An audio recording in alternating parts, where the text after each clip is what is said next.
del Estado de México, maestros y académicos del Estado de México.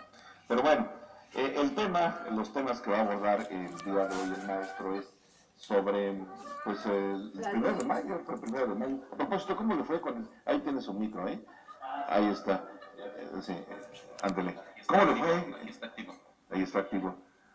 Pues fíjese que muy bien, nosotros, contrario a las costumbres de salir a desfilar, que un uniforme deportivo, ir a agradecer al gobernador, no lo hacemos así.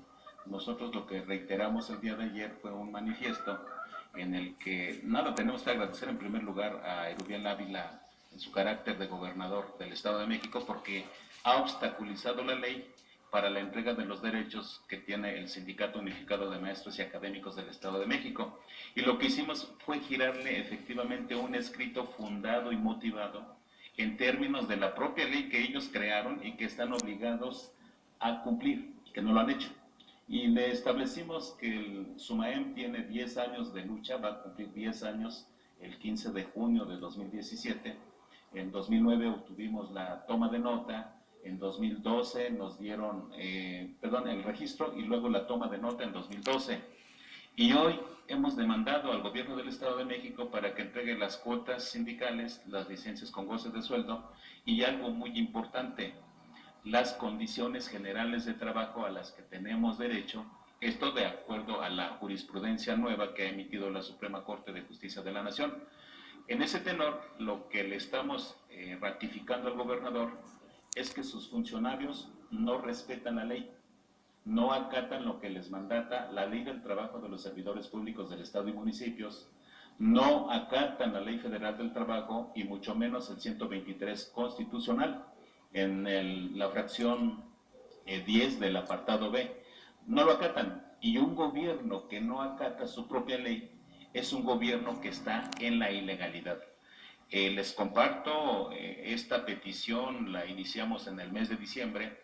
Erubiel Ávila ha sido omiso en contestarnos y seguramente el asunto radica en que le estamos pidiendo que cumpla con el 120 constitucional y el correspondiente en la propia Constitución del Estado de México, que es cumplir y hacer cumplir las leyes que emanan de la Constitución y las leyes que emanan de la propia Constitución. Si esto no se hace, estamos en estado de indefensión los ciudadanos que vivimos en el Estado de México y en el caso nuestro, como Sindicato Unificado de Maestros y Académicos del Estado de México, pues no tenemos esa seguridad y certeza jurídica de que el gobierno va a cumplir con lo que ellos escribieron. Nosotros no escribimos nada. Nosotros lo que hicimos fue agarrar todos los artículos, cumplir con los requisitos que establecen esos artículos para tener un registro de un sindicato, para tener una toma de nota, pero en esa misma ley se establece las formas en que nos deben de dar ya las cuotas sindicales. Está claro todo. Nosotros hemos cumplido con todo. Sin embargo, esta cerrazón, esta necedad, déjenme llamarlo así, por cuidar a su sindicato oficial, nos trastoca a nosotros en nuestros derechos. Le comparto, mi querido maestro, sí, que en esta semana recibimos comunicado de la Organización Internacional del Trabajo. Tenemos un expediente abierto que es el TUR 14-2015, en donde ya requirieron al gobierno de México para informar qué está pasando con el gobierno del Estado que no cumple con su propia ley, además de retener salarios de algunos trabajadores, etcétera, que no tienen derecho a eso, porque la ley internacional, en el caso del convenio 87-151 y la recomendación 143 de la Organización Internacional del Trabajo, la OIT, son claros, son precisos en defender a los sindicatos, a sus representantes y por supuesto a los trabajadores, si no estaríamos cayendo en una situación de total estado de indefensión y esto no puede ser. Ahora, maestro, si ustedes tienen la base jurídica que está basada en la Constitución, ¿cuál es la argumentación que el gobierno del Estado les da a ustedes?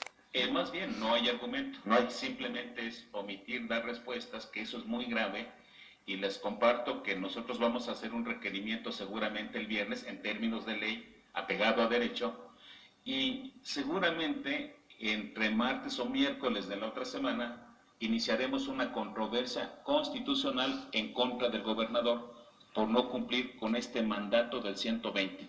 No puede haber un gobierno que no acate la ley federal, la ley local, y que los ciudadanos estemos cruzados de brazos, esperando a que baje el Espíritu Santo, como decía el pastor hace rato, a que venga a resolver. No, también hay instrumentos legales que nos permiten a nosotros avanzar, y nuestro derecho es ejercer esos esquemas que están garantizados por la propia ley. Por supuesto que esto lleva sus tiempos, toda una secuela procesal, pero ratificamos una vez más que el Sindicato Unificado de Maestros y Académicos del Estado de México va a seguir por la vía legal. Vamos a defender los derechos de los trabajadores, vamos a defender la imagen del maestro, vamos a defender todo lo que está garantizado en las leyes tanto nacional, estatal e internacional, porque es nuestra protección. Pero asimismo nos hemos comprometido de manera permanente a cuidar la imagen del profesorado, a que sea el mejor en lo que estamos haciendo. Y nuevamente les recuerdo, el Sindicato Unificado de Maestros y Académicos del Estado de México es coautor de la Ley de Educación de esta entidad. Nosotros ingresamos la iniciativa de ley en 2009 y que fue aprobada un año después, en el 2010, porque no había ley de educación aquí en el Estado de México. Nuestra entidad se regía por el Código Administrativo en su libro tercero. Imagínense dónde tenían a la educación, como algo sin importancia. Nosotros vimos que eso no era viable, no era prudente, y sugerimos que se creara la ley, y lo logramos, maestro. Hoy ustedes pueden ver la Ley de Educación del Estado de México en Internet, y aparece como primera propuesta la nuestra, la primera iniciativa, la del Sindicato Unificado de Maestros y Académicos del Estado de México. Tenemos el panorama totalmente claro de lo que debe de ser la educación, la escuela pública, el maestro, nuestros alumnos y, por supuesto, la sociedad, los padres de familia, que tenemos hoy la urgente necesidad de defender a nuestra escuela pública, que está en riesgo de privatizarse. Nuevamente lo ratificamos. Este gobierno quiere hacer privada la escuela pública. Les digo una vez más, maestras, maestros, defendamos a nuestros alumnos. Quieren sacar a 10 millones de estudiantes de la escuela pública, que será un negocio de 5,000 millones anuales para los grupos que lo quieren tener en su poder, para enrogar a las familias que se vayan a enganchar en este engaño gubernamental, maestro. Esto es muy grave. Maestro, ¿por qué dice usted que hay contradicciones del presidente de la República en materia educativa? ¿Dónde ve usted esta situación? Mi estimado maestro, mire, el día viernes de la semana pasada entregó una casa para niños otomíes en Hidalgo. Y en un arranque, yo lo considero verbal, porque realmente el señor a veces habla, me refiero a Peña Nieto, dijo lo siguiente, lo voy a leer. Ojalá a quienes estén en las pantallas de televisión nos ayuden a entender lo que quiso decir este señor. Dice: a nosotros nos enseñaron a memorizar los conocimientos, a aprenderlos de memoria.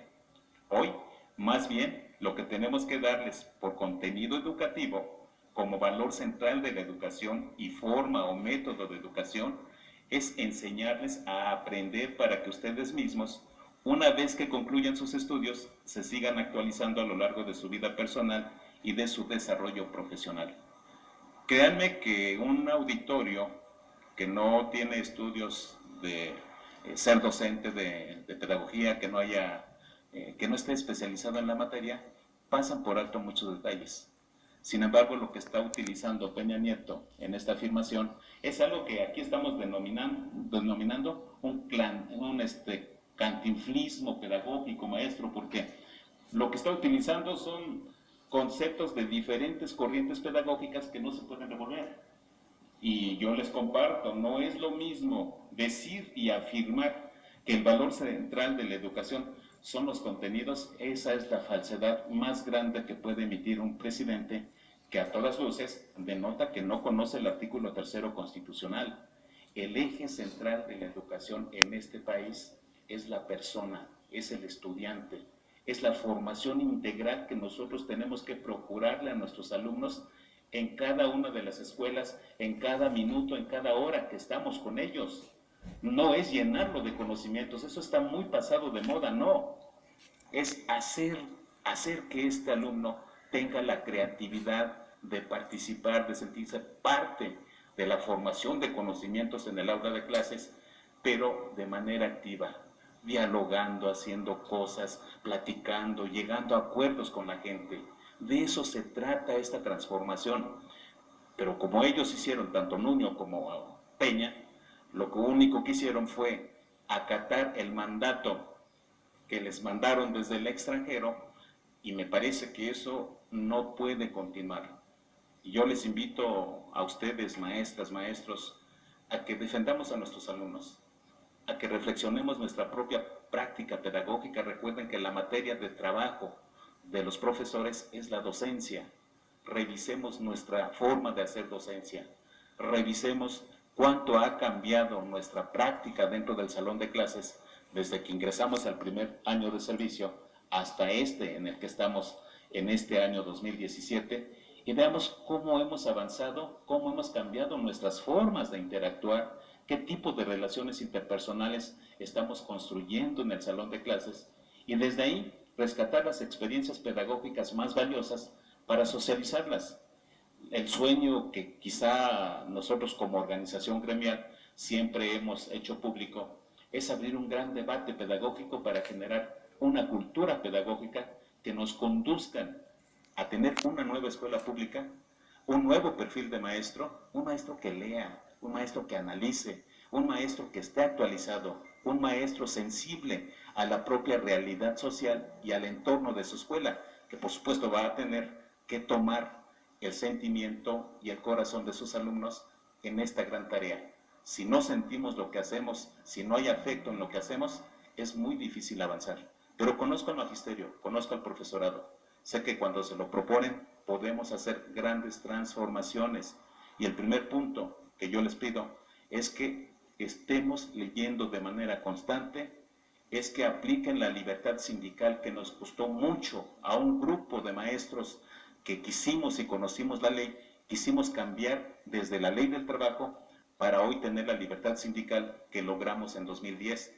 Ojalá este comentario, esta invitación de lectura lo podamos llevar a cabo. Leamos no solamente cuestiones pedagógicas, leamos cultura general, leamos tendencias informativas, leamos qué es lo que realmente está pasando en este bello país que está en nuestras manos, porque tenemos lo más valioso, a los hijos de esta nación que nos están prestando los padres de familia. Esa es nuestra gran responsabilidad. Hoy, con esos hijos de la nación que generalmente llamamos alumnos. Gracias, maestro. Mi querido maestro. Gracias. Gracias. Bonita tarde a todos. Bueno, pues ahí están los comentarios del profesor Luis Zamora Calzada, secretario general del Sindicato de Maestros y Académicos Unificados y Académicos del Estado de México.